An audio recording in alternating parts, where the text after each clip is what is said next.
Hey, what's up mga kasalan? Welcome back ulit sa akin channel, RCG Hair Studio. Today's video ay magbibigay na naman tayo ng kunting tips at kunting kaalaman, no? Regarding pa rin po tayo sa buhok. Kaya sa mahilig po dyan magpaayos ng buhok o magpakulay o gusto matuto ng kunting tips, ayan, kasi may nagtatanong na naman guys sa akin kung sa isang video ko, no? Tatanong siya kung kakulay niya lang, bleach siya ng buhok. Then after ang kulay niya, nagpa-Brazilian siya. So ang tanong niya, kasi daw hindi niya gusto ang outcome ng kulay na nilagay sa buhok niya. So natanong niya kung pwede pa po ba, no? Kulayan ulit yung buhok niya after ng color plus Brazilian niya. Ayan, bago ko sasagutin yan ay intro muna.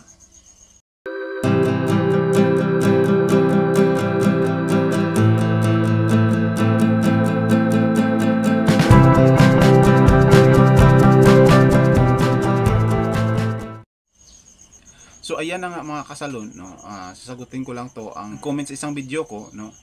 So yun na nga, kung pwede ba kulayan ulit, nakakakulay lang ng buhok niya plus Brazilian, ay ang sasabi ko yan ay pwede naman po, no. Pwede naman po yung makulay ulit, pero expect mo na po yon, no.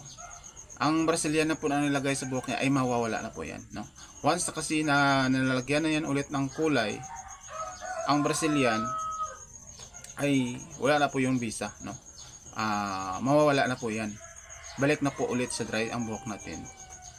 Pwede naman talaga siya kulayan ulit, no. Kung gusto mo i-correct o i-kulayan ulit ang buhok mo kasi hindi to maganda, hindi mo gusto yung outcome ng buhok mo, ay di pwede naman po yan agad-agad makulayan. Pero yung Brazilian mo ay mawala na, no? Useless na po ang Brazilian na po yan nilagay sa buhok mo. Expect mo na po medyo mag-dry din yung ulit kasi kakulay lang, patungan mo ulit. So ay magda-dry po yan ulit, no. Ang the best mo gagawin diyan ay katapos mo mangkulayan ulit ay i-pair mo lang siya sa mga treatment katulad ng keratin treatment, hair spa, hair reborn o mga hair mask o mga ganun. Wag mo na ulit siya i-Brazilian kasi yung Brazilian yan ay pinaplansa din yan. So ang plansa mainit. So kagagaling mo lang siya bagong kulay plus Brazilian, tapos kulay ulit at Brazilian ulit, eh baka mabugbog yung buhok nyo, no? Pahingahin mo muna sa iron, sa plansa o sa ano, para instead na gumanda yung buhok mo ay di masira pa lalo, no? So ang gagawin mo diyan ay kulayan mo siya.